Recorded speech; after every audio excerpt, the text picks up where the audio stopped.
अस्सलामु अलैकुम वरहमतुल्लाहि वबरकातुहू।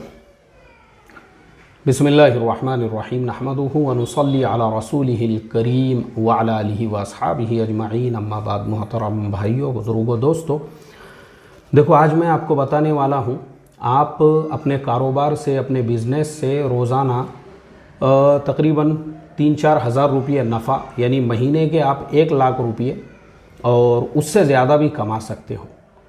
उसके लिए मेरी कुछ बातों पे आपको अमल करना पड़ेगा, और अगर आप उस पर अमल करते हैं ना तो इंशाल्लाह ज़रूर आपका ये बिज़नेस डेवलप होगा। और मेरे जो वीडियोस रहते हैं वो सिर्फ मुसलमानों के लिए भी नहीं रहते, ये भी समझ लो।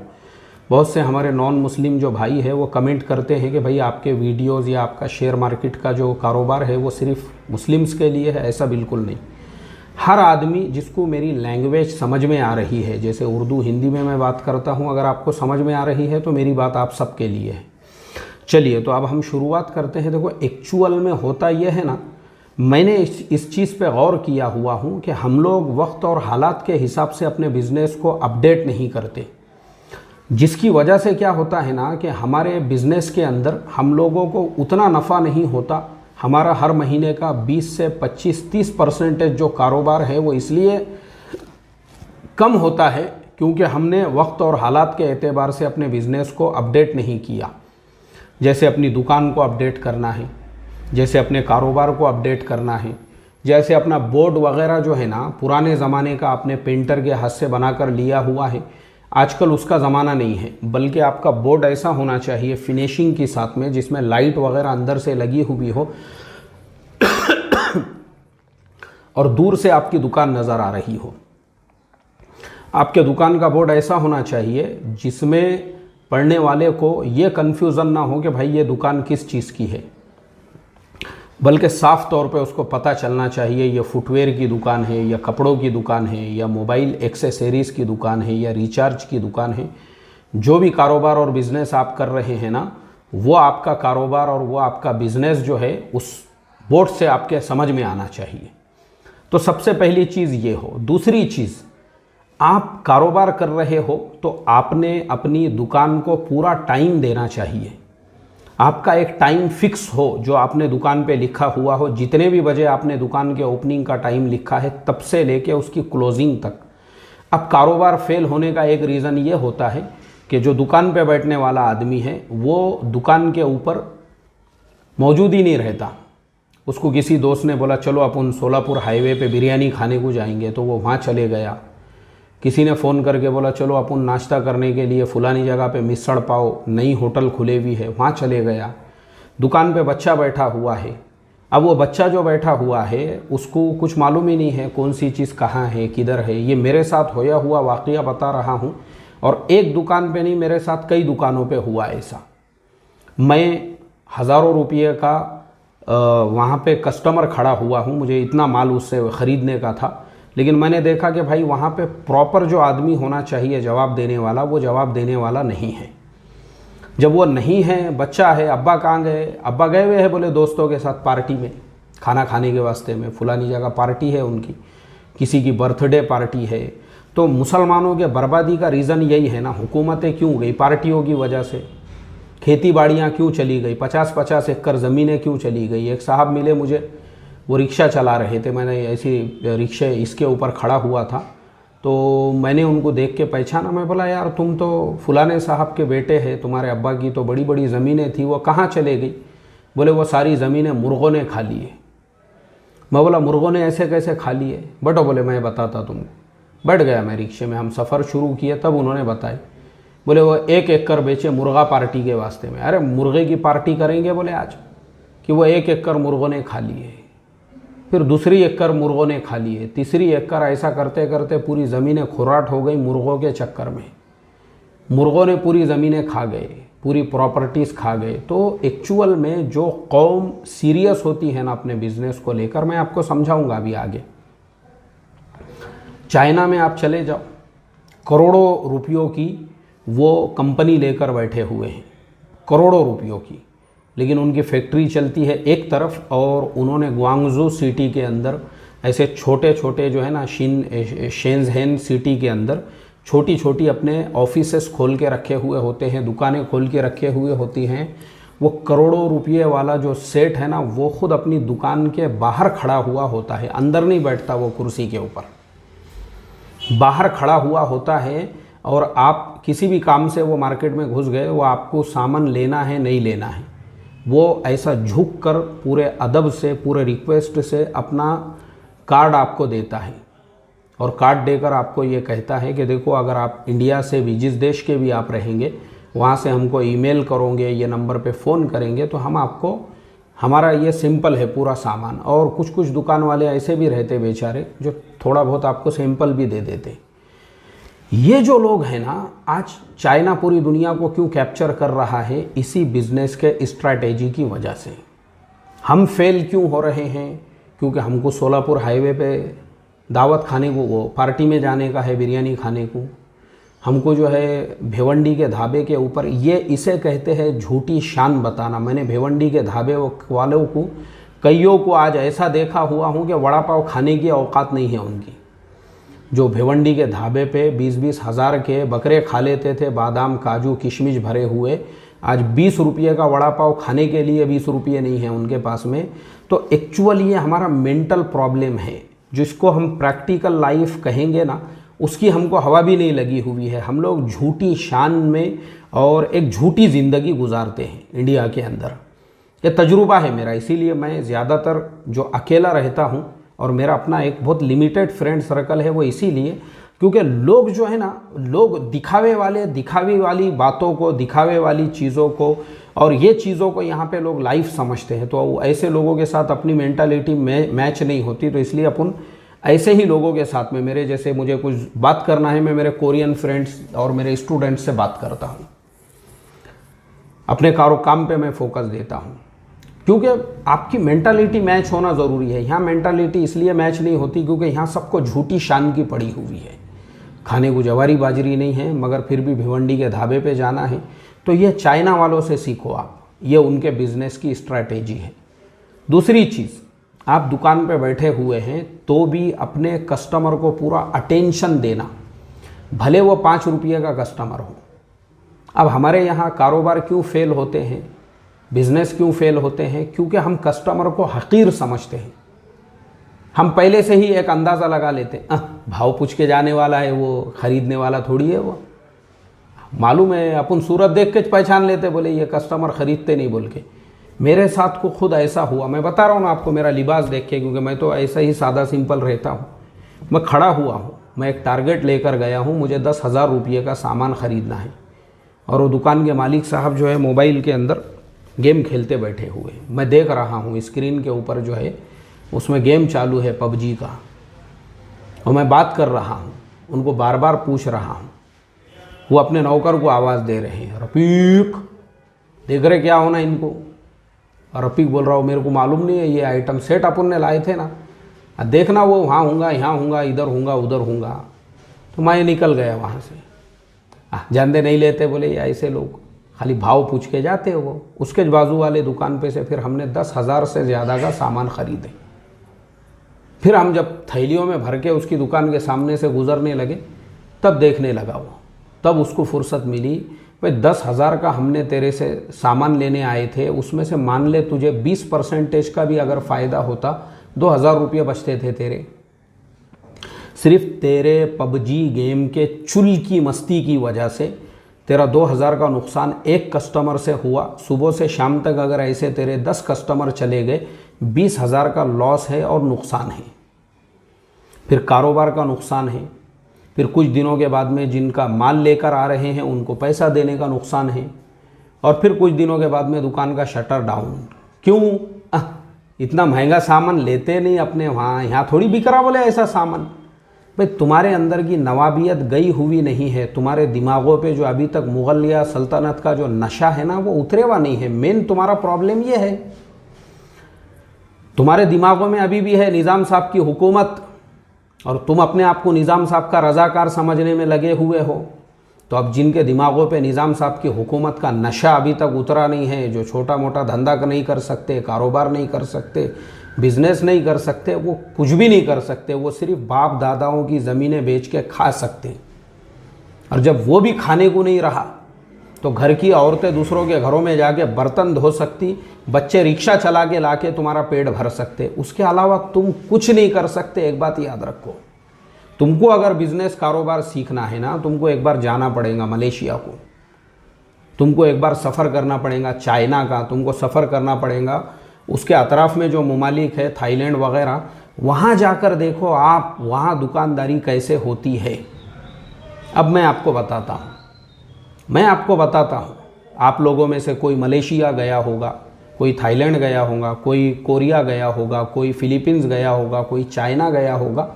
आप मुझे बताओ, आप वहाँ पे कभी किसी रेस्टोरेंट में गए? अब मैं आपको मेरा वाक़या सुनाता हूँ। मैं अभी साउथ कोरिया जो जा रहा था, तो चूँकि एक दिन जो है मुझे पूरा वियतनाम में रुकना था, तो मैंने वियतनाम का वीज़ा यहाँ से ऑलरेडी पहले ही मैंने 6 महीने का मल्टीपल एंट्री वीज़ा ले लिया था। मैं बोला मैं कहाँ एयरपोर्ट के ऊपर पूरा दिन गुजारूँ, सुबह सुबह फजर के पहले मेरी फ़्लाइट वहाँ पहुँचने वाली है और रात में 11:30 बजे जो है वहाँ से साउथ कोरिया की फ़्लाइट है। तो मेरे पास सुबह 6 बजे से लेके रात को 11:30 बजे तक, यानी तकरीबन 17-18 घंटों का हॉल्ट था मेरे पास। तो मैंने कहा उतनी देर में तो मैं शहर घूम के आ सकता हूँ। तो वो मेरा वीडियो है, उसमें तफसीली मैंने ये पूरी कारगुजारी सुनाया। तो वहाँ मैंने एक टैक्सी यानी जो मोटरसाइकिल वाले चाचा होते हैं उनको मैंने मेरे साथ में ले लिया, उनको पूरे दिन के लिए। भाई कितने पैसे लेंगे? उन्होंने मुझे वहाँ के 500 रुपये बोले। मैं बोला मैं तुमको 1000 रुपये दूंगा, मुझे एयरपोर्ट से लेके एयरपोर्ट वो मेरे जो जहाँ मैं उतरा था बस से, वहाँ से लेके वहीं छोड़ना तुमने मुझे एयरपोर्ट की बस के पास। बोले ठीक है, खुश हो गए वो भी। अब हम लोग घूम रहे थे ऐसे ही दोपहर के वक्त में, उनको अपनी ज़ुबान आती नहीं थी, मैंने उनको गूगल ट्रांसलेट पे बताया हलाल food, Islamic restaurant, Arabian restaurant. फिर उन्होंने एक जगह पे किसी और को फ़ोन लगा के पूछे। अब उसको भी समझ में नहीं आ रहा, मुझे भी नहीं समझ में आ रहा, ज़ुबान यार मन तुर्की व मन तुर्की नमी दानम। खैर बेचारे ने समझ लिया इतना कम से कम कि मैं मुसलमान हूँ और मुझे जो है ऐसी रेस्टोरेंट में जाना है जहाँ वेजिटेरियन खाना मिलता है और पोर्क वगैरह नहीं मिलता है। गए हम लोग एक रेस्टोरेंट के अंदर, आलीशान रेस्टोरेंट था वो। बैठे हम लोग वहाँ पे, वो बैठा, मैं उसके सामने बैठा। मैंने उसको भी, यानी अब चूँकि वही मेरा साथी था, मैंने उसको बोला साथ में ही खाना खाएंगे अपन। बैठे हम लोग वहाँ पे, तो वेटर आया और वेटर आने के बाद में उस वेटर से उसको ये समझाने लगे। अब वो वेटर जो है वो बहुत देर तक वो उसको समझा रहे, मैं इनको समझा रहा, मैं उनको गूगल ट्रांसलेट में, वो कुछ समझ में नहीं आ रहा। और वो 5 स्टार रेस्टोरेंट था क्योंकि सब लोग ऐसे बैठे हुए हैं, बेहतरीन बड़े बड़े सोफ़े लगे हुए हैं। और अब मैं आपको बताऊं, वहाँ पे जो उसकी ओनर है, ओनर मालिक है, वो आई हुई थी और दिन में से 1 घंटा बैठती थी वहाँ पे आके।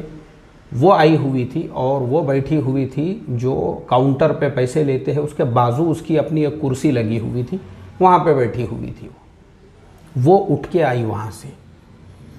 आने के बाद पता है उसने क्या किया? मैं कुर्सी पे ऐसा बैठा हुआ हूँ, वो यहाँ आके नीचे बैठी ज़मीन के ऊपर और उसके हाथ ऐसे थे, हाथ इस तरीके से थे। और उसके बाद में उसने इंग्लिश में, क्योंकि वो हायर एजुकेटेड पढ़ी लिखी थी, फिर उसने कहा मेरे से, he is don't understand what help में कैन आई फॉर यू। फिर मैंने उसको समझाया, मैं बोला I am Islam, Islam Islam, हाँ Islam Islam, yes yes Islam. I need only vegetarian food, vegetarian not non vegetarian. Vegetarian, vegan food. मैं बोला no vegan, vegetarian no problem, vegan vegetarian. Okay okay okay okay बोल के उसने इस तरीके से किया। वो वहाँ से उठी और फिर उसने उसको कहा, तो उसने फिर एक थाल के अंदर मुझे चावल, उसमें कुछ जो है ना, जो परिंदा होता है, तीतर या बटेर, उसके छोटे छोटे अंडे थे आधा डजन, वो, और उसके साथ में एक सूप था वेजिटेरियन। वो बस मैंने खा लिया, वो मुझे अच्छा लगा अल्हम्दुलिल्लाह। मैं हैरत में पड़ गया। तो मैंने मेरे रहबर से पूछा, मैं बोला ये कौन है? तो उसने मुझे ट्रांसलेटर में जवाब दिया, ये मालिक है, ओनर है। आप देखो, हमारे यहाँ पे कभी आपने ज़िंदगी में भी इमेजिनेशन नहीं किए होंगे कि किसी होटल का या रेस्टोरेंट का ओनर वो इस तरीके से बात करे। अभी मैंने एक वीडियो अपलोड किया हुआ हूँ चैनल पे। हैदराबाद के अंदर एक रेस्टोरेंट के अंदर एक कस्टमर ने दही की चटनी मांगा और वेटर की उसकी कुछ हुज्जत हुई तो ओनर साहब ने गल्ले पे से आके उसको इतना मारे कि मर गया। वो ओनर साहब भी मुसलमान थे और वो मरने वाला नौजवान भी मुसलमान था। आपकी मालूमात के लिए बता दूं, उस पर वीडियो अपलोड हो चुका है, आ जाएगा वो 2-4 दिन में चैनल पे एडिट होने के बाद। अल्लाह, क्या ये लोगों को हक है पैसा कमाने का, बड़ा बनने का, एक बेहतरीन लाइफ और ज़िंदगी जीने का? क्योंकि इनमें जो तवाज़ो, जो आजिज़ी, जो इनके सारी ऐसी कूट कूट के भरी हुई है, वो तो हमारे वहाँ के एक गाड़े वाले में भी नहीं है। गाड़ा अगर आप देखेंगे उसमें भी आपको ये आजिज़ी इनके सारी नहीं मिलेगी। मैं एक चाचा केले बेच रहे थे, मैं पूछा चीचा क्या डजन है? बोले 40 रुपया डजन है। मैं बोला यार 35 के दो, नहीं आते। बोले 40 के डजन है। तो मैं बाजू वाले के गाड़े पे गया, उसको पूछा मैंने, मैं बोला भाई क्या डजन है? बोले चलो मैं दे देता 35 के भाव से। तो मुझे थोड़ी क्वालिटी 19 लगी। मैं बोला यार ठीक है जान दो, अब मैं 40 वाले चाचा के पास से ले लेता हूँ। अब मैं वापस 40 वाले गाड़े पे आया तो पता है वो क्या बोलते? नहीं बेचने का बोले मुझे अभी, बेचने का नहीं बोले मुझे अभी। अभी आप मुझे आप अंदाज़ा लगाइए, फिर हम उम्मीद करते हैं हमारे कारोबार में बरकत क्यों नहीं हो रही है? कहाँ से बरकत होगी भाई आपके कारोबार में जब आपके अखलाक सही नहीं हैं, आपको कस्टमर से बात करने की तमीज़ नहीं है, आपकी दुकान पे रोज़ झगड़े हो रहे हैं और रोज़ चिल्ला पुकार हो रहा है, तो दुकान की बरकत तो उसी टाइम पे ख़त्म हो गई आपकी। कमाने का हक तो उन लोगों को है, जैसे मैंने अभी मिसाल दिया, ऐसे अखलाक कूट के भरे हुए हैं उनके अंदर तक, हक है उनको करोड़पति बनने का भी। तो ये क्वालिटीज़ हमारे अंदर होना चाहिए। तीसरी चीज़, वक्त और हालात के हिसाब से हमारे कारोबार अपडेट क्यों नहीं रहते? अब जैसे मिसाल के तौर पे आज का ज़माना गूगल पे का है, फ़ोन पे का है और क्रेडिट कार्ड का है। अब मिसाल के तौर पे अगर आप रिक्शा भी चलाते हो, मैं आपको उसकी ज़िंदा मिसाल देता हूँ। मेरे पास में मोटरसाइकिल वगैरह है नहीं, मैं रिक्शे में ही अक्सर सफ़र करता हूँ, लेकिन मेरे पास पैसे भी नहीं रहते। मैं मोबाइल में गूगल पे ही पेमेंट करता हूँ। मैं अपने गली में खड़ा हुआ हूँ, मुझे जुमा की नमाज़ के लिए 10 किलोमीटर दूर जाना पड़ता है। मैं एक रिक्शे वाला, मैं बोला भाई मेरे पास कैश नहीं है, गूगल पे चलेगा? अरे नहीं गूगल पे नहीं रखता बोले मैं। वो ईमान वाला था, दूसरा ईमान वाला, तीसरा ईमान वाला, चौथा ईमान वाला, 5वां मुसलमान, 6ठा, 7वां, 8वां, 9 मुस्लिम रिक्शे वाले हमारे भाई ऐसे थे बेचारे जिनके पास में गूगल पे नहीं था। और फिर हमारा एक हिंदू भाई आया जिसके पास में गूगल पे था और मैं उसके रिक्शे में बैठा। उसने कहा हाँ माझ्याकडे आहेत बोले गूगल पे। मैं बोला ठीक है, मग बरोबर मी गूगल पे ने हे करणार। हाँ ते काय प्रॉब्लेम नहीं, बसा बोले तुम्ही। तो वही वो रिक्शे वाला है जिसका वाक़या मैंने इससे पहले अपने एक वीडियो में सुनाया था कि उसको मैं पूरे रास्ते से गूगल पे के फ़ज़ाइल सुनाते चल रहा था कि देखो तुम्हारा बैंक में अकाउंट रहेगा, ट्रांजैक्शन होगा तो तुमको ये फ़ायदा होगा, ये फ़ायदा होगा, और तुमको गवर्नमेंट के 2,80,000 मिलेंगे। तो बेचारे ने गूगल पे से भी पैसे नहीं लिया, मेरे से लिया ही नहीं। बाद में उसने मुझे जब वहाँ पे उतारा तो बोले तुमने इतनी मालूमात दे दी है, वो मेरे लिए जो है रिक्शे से भाड़े से ज़्यादा कीमती है। तो एक चीज़ ये है, जब आप कोई बिज़नेस कारोबार कर रहे हो ना, गूगल पे, फ़ोन पे, वो खुद आजकल घूम घूम के लोगों को बोलते हैं लो अपने पास, रिक्शे वालों के पास में भी जाके बोलते हैं। इसकी वजह से आपका, अब आप सोचो, मैं जहाँ जाने वाला था वहाँ का किराया तकरीबन 200 रुपये है।